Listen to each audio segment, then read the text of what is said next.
All night, all night, all night, all night, Only one place we wanna be. all night. Only need Wow. the crew plus me. How long you got? I think the most important for me is like being comfortable. I mean, just like obviously I'm comfortable in whatever clothes I choose to wear. When sportswear came back in a few years ago, and everyone's like, right, forget suits and jeans and trousers and shirts. You can go to a wedding now in a tracksuit. That for me was the turning point in my life. I was like, I don't want this era to end. But yeah, I've always just been about mixing a bit of designer stuff with brands like new street brands that no one really knows. I've been fortunate enough in my career where along the way people want to give you freebies. But as much as I like, going down to shops and picking up some new stuff, you meet a lot of people backstage at festivals, or even someone comes up to you on the train, they're like, I've got a new t-shirt company, I want to give you, this hoodie or this brand. And I've always made sure that I've never taken anything on off anyone that I don't really genuinely love. I think when growing up, in the late 90s, I used to be so much into UK garage music and jungle music. I used to go down when I was 16 years old and spend a whole weekend's wages on one pair of Moschino jeans or, a Versace shirt or whatever. And so it feels quite weird that 20 years later, people might want to give them to me for free and photograph me in them.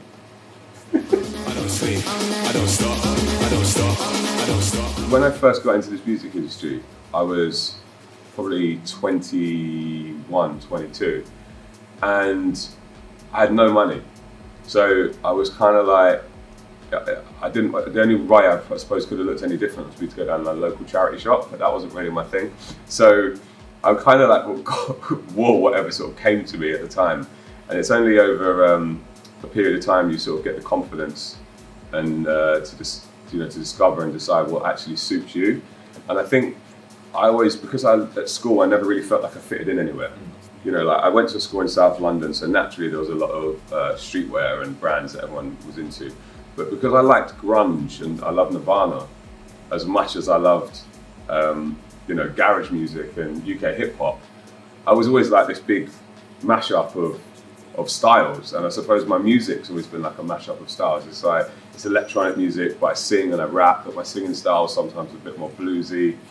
And I don't really know how to describe my style. It's more just in the same way that I don't really know how to describe my music sometimes. It's just a mashup, but somehow it works. And I guess it's just about being comfortable, All night, all night.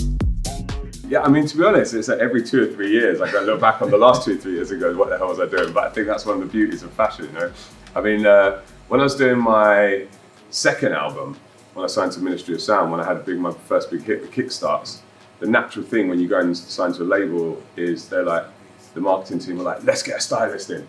And you've just got these people just like throwing ideas at you, and no one actually sits and asks, what do you want to wear? What do you want to do? And there was I had this big wacky hair at the time, so they were like, let's stick him in loads of big wacky loud hoodies. And then for the third album, I neatened up the hair a bit and it got a bit more moody.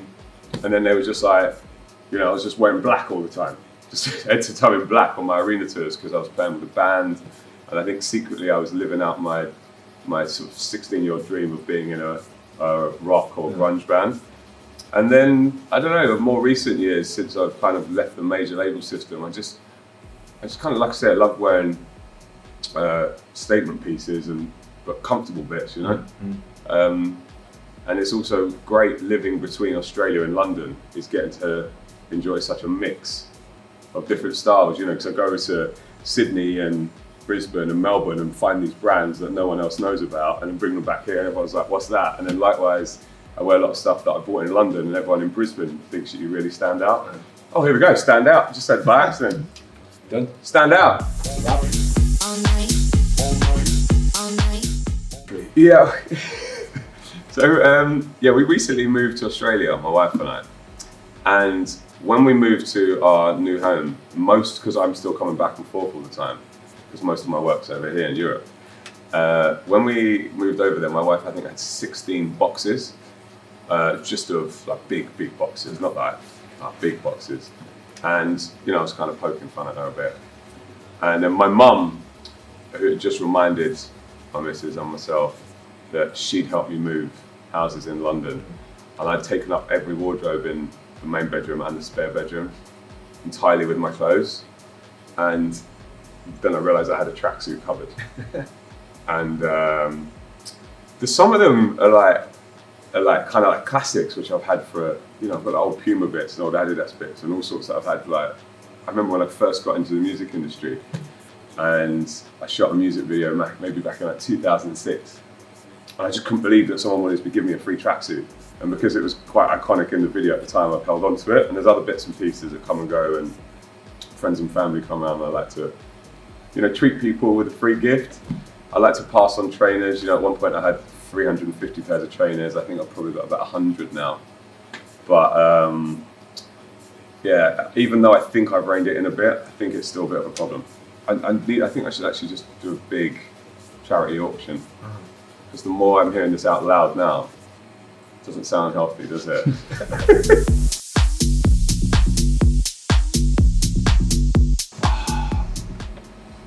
At one point, I definitely had more trainers than was healthy. I mean, I know the only thing that ever made me feel good about it was I knew a lot of trainer collectors, a lot of sneakerheads who had probably 4 or 5 times what I had. They had whole rooms with it. When I got married, when Erin and I got married, she was like, I think it's time that you get your spare room in your flat in London. She moved from Sydney to London for me, and we just turned this into an actual spare room rather than a trainer room. I went away on tour and came back a week later, and she filled the spare room with her shoes. But that's women for you, you know. All night, Probably gonna spill it on my jeans. all night, Don't really care honestly, all night. cause I only need the crew plus. Yeah, when I was approached about it, I'll be totally honest. I knew a lot about Tessuti because obviously I travel around the UK a lot. It wasn't until I actually went into one of the stores when I met the guys from Tessuti. You know, I think they come to one of my gigs and we had a little chat about it. I was just like, this shop's actually me, you know. And I've always felt like in my career, whatever decision I've made, whether it's like, do I feature on a song? Do I go and perform on that TV show? Do I want to wear this? You know, do I want to perform at this festival? I've always stood by the fact that throughout my career, you know, like back in 2011, Kickstarter just came out and all the major labels come to you and they're like, come and feature on our song, we'll give you X amount of cash. And I was like, no, I don't like it. I'm not doing it because I don't like the song. And when I actually heard about this campaign and what it meant and all the brands involved and then wanting to involve my wife, I was just like, it made so much sense that, you know, it was a lot of fun to do, but it just feels like me, you know? It feels like a real natural fit. And my wife as well, you know, she, being a housewife, you know, for most of the part when I'm on tour in the UK, in Brisbane, she spends all day in shorts and training tops or, you know, gym clothes because she's so active. So when she heard about it and getting the chance to dress up, she was obviously buzzing to get involved.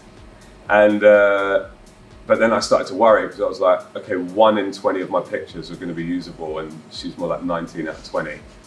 So I had a good few days of like practicing the looks, and still realise I've only got one look, as you can see here. But no, it's been a lot of fun, and you know, there's probably 2,000 pictures taken over a few days. Every picture of Erin was so usable. She's just like, she's a bit annoying like that. And when we found a good one of me, we were like, yay! This hasn't been a disaster. No, it's been honestly, I think not only, you know, as a little collaboration and as an experience. The main thing to look back on is that, you know, we've done so much stuff together over the years, but we've never actually got to do like a high-profile shoot like this together. So it's a lot of fun as a couple. It's not one of those things you can tick off. We did a photo shoot once for a magazine, and we did a photo shoot at our wedding. And this is the, you know, the third moment in all of that. Quid for a G&T. Probably gonna spill it on my jeans. Don't really care honestly. I think we definitely, when we were in London and we were going out to an event or something, Erin had a dress that she really wanted to wear, but it was like a bit too, you know, a bit too smart. And I was like, I'm not going to the Brits in a suit. You know what I mean? I don't want them to think I'm taking their awards ceremony seriously. And then she'd get annoyed because I was in jeans and a leather jacket and a white t-shirt, and then she feels she had to dress down, so we kind of match each other. So we do have arguments about it. But I think, as you can see from this, it's like we just look really natural together. Like people, if people are going around the country and they see this, they're like, hey, they're a real couple. I believe it, they're a real couple. How's Example done that? Any new projects in the pipeline for you that we should be looking out for? Well, since I've set up my own record label, I'm kind of doing everything myself now.